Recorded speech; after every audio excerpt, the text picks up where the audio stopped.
नमस्कार मेरे प्यारे साथियों, मैं डीपी आज एक नई वीडियो के साथ आप लोगों के सामने।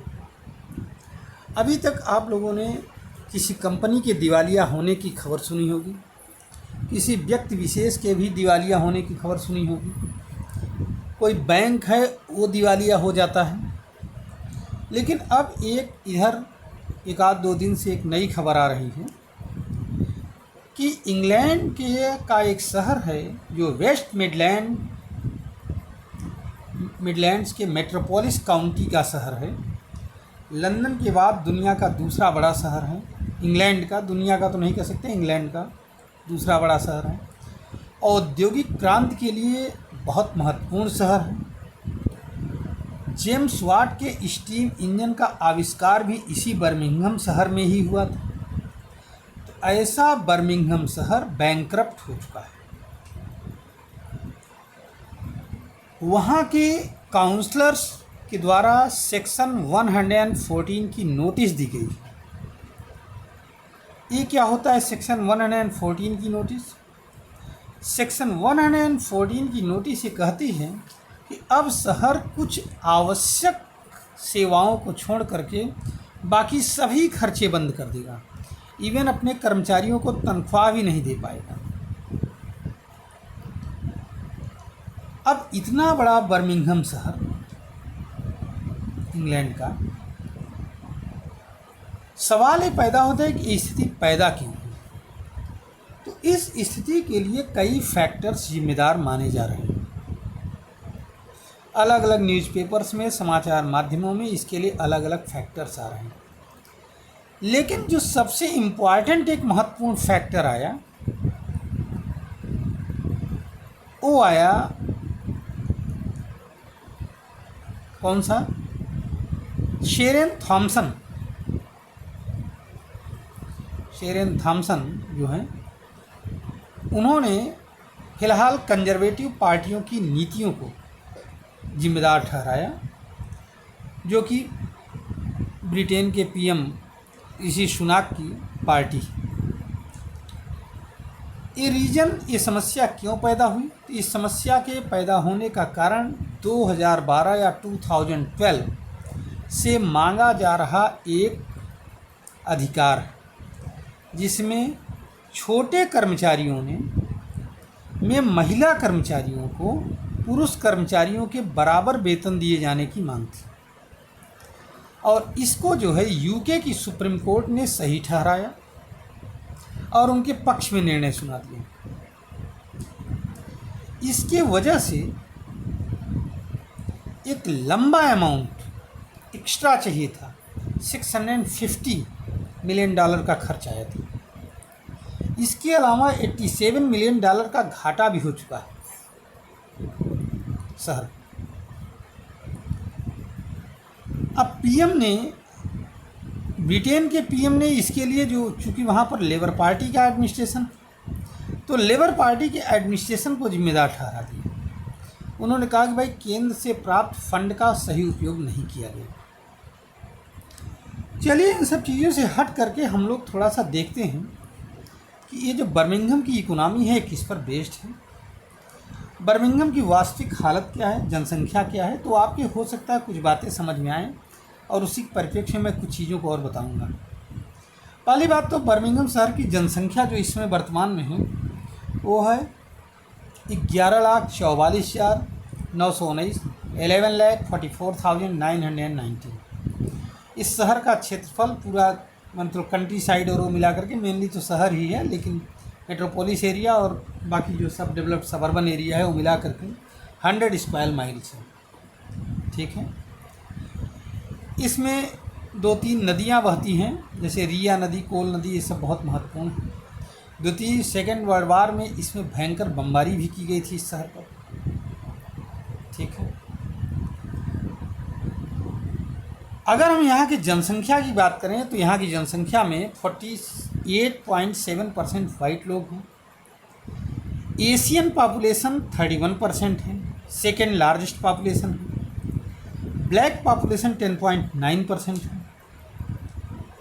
एशियन पॉपुलेशन की अगर हम बात करें तो 17% यहाँ पर पाकिस्तानी हैं, 5.8% इंडियन हैं, हिंदूज़, और मुस्लिम, सिख, ईसाई, ये सब मिला करके। 4.7% बांग्लादेशी हैं, 1.1% चीनी हैं और अन्य भी अलग अलग जाति और धर्म के लोग हैं, सिख, जैन, पारसी, ये सब हैं। ऐसे ही जब मैं वाइट और ब्लैक की बात कर रहा था तो इसमें भी 100% का मैं कन्फिग्रेशन नहीं दे रहा हूँ, सिर्फ वाइट, एशियन, ब्लैक और अदर्स की बात कर रहा हूँ। धर्म की अगर हम बात करें, यहाँ पर मूलतः प्रवासियों का कब्जा है, बाहर से आने वाले लोगों का। 34% ईसाई हैं, 29.9% मुस्लिम्स हैं पूरे शहर में, 2.9% सिख हैं, 1.9% हिंदू हैं, 0.1% यहूदी हैं, ज्यूज, और बाकी अन्य धर्मों के नास्तिक वगैरह कुल मिलाकर के लोग हैं, ये सब। अब यहाँ पर आइए ज़रा सा हम लोग बात करते हैं कि इस शहर का मेन खर्चा चलता किससे।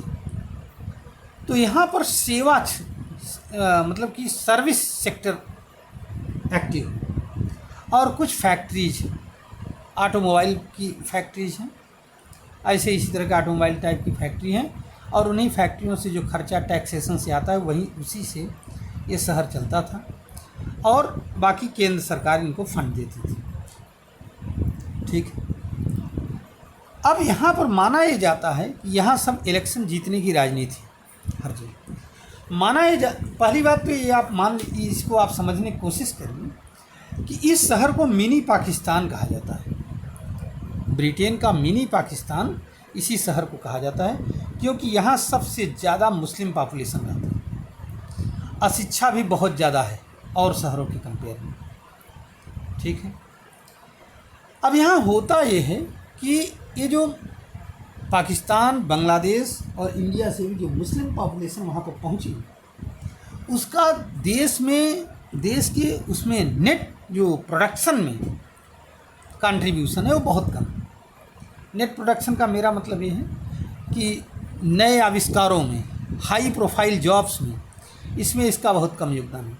लेकिन जो क्लास 4th का सेक्टर है उसमें इसका बहुत बड़ा रोल है, लोअर जॉब्स में इसका बहुत बड़ा रोल है। अब यहाँ ब्रिटेन का एक कानून है, ब्रिटेन का कानून है कि अगर आप ब्रिटेन में पैदा होते हो और आप जो है अगर आप अल्पसंख्यक तबके से बिलोंग करते हैं तो और भी ये आपके ऊपर लागू हो जाता है कि अगर आप ब्रिटेन में पैदा होते हो तो पैदा होते ही आपका सारा खर्चा ब्रिटेन उठाएगा। ऐसे में वहाँ की जो मुस्लिम आबादी है, कोई काम करे चाहे न करे, उनके बच्चों को संभालने का सारा खर्चा इस बर्मिंघम शहर के मेयर्स की या बर्मिंघम शहर की एडमिनिस्ट्रेटिव अथॉरिटी की है। लिहाजा बहुत सारा मनी का इन्वेस्टमेंट इसमें भी हो रहा है। अब चूँकि इलेक्शन जीतना है इसलिए इतने बड़े लार्ज पॉपुलेशन 29.9% जो वर्ग है, 34% क्रिश्चियंस हैं, ऐसा नहीं है, लेकिन इनका योगदान है हाई प्रोफाइल जॉब्स में, इनोवेशन में, न्यू इन्वेंशंस में। लेकिन ये जो 29.9% है इसका योगदान बहुत कम है और खर्च सबसे ज़्यादा इसके पीछे ही लग रहा है। इसके वजह से शहर का सारा खर्च एक माना जा रहा है, ऐसा जगह जगह समाचार पत्रों में ऐसा पढ़ने को मिल रहा है कि इसकी वजह से भी एक बहुत बड़ा फैक्टर है जिसकी वजह से शहर का सारा सिस्टम डिसरप्ट हो रहा है।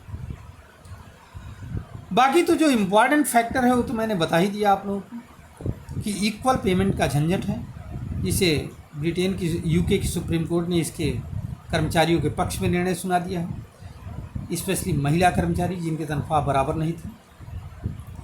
तो अब ऐसे में आगे क्या होगा ये तो देखने का विषय है, लेकिन अभी के लिए फ़िलहाल एक इम्पॉर्टेंट शहर ब्रिटेन का बैंकरप्ट हो चुका है, अपना खर्च चलाने में असमर्थ हो चुका है। इसको आप चाहे इलेक्शन की राजनीति मानिए और चाहे आप ये मानिए कि अगर आप ऐसे लोगों का जमावड़ा करेंगे जो आपके लिए बेकार के होंगे और उनके भार को वहन करेंगे तो आपकी बर्बादी होना तय है। चाहे वो भारत में रोहिंग्याओं का मामला हो, चाहे वो ब्रिटेन में इस तरह से रहने वाले अप्रवासियों का मामला हो, इसमें सभी अप्रवासी आते हैं। जिनका देश में योगदान नहीं है वो सब अप्रवासी इसमें आते हैं, चाहे हिंदू हो, चाहे मुस्लिम हो, चाहे सिख हो, चाहे यहूदी हो, चाहे जो हो, सबका। तो अगर आप ऐसा अपने पास रखते हो झंझट भार लोड तो आपको झेलना पड़ेगा। अंत में पूरा का पूरा देश दिवालिया हो जाएगा। देखना है क्या होता है आगे। बाकी आप लोग कमेंट में ज़रूर लिखिए। जय हिंद, जय भारत, नमस्कार, वंदे मातरम। अगर आपको ये वीडियो अच्छा लगा हो तो आप इसको शेयर करिए, लाइक करिए और हमारे चैनल को सब्सक्राइब करिए। धन्यवाद।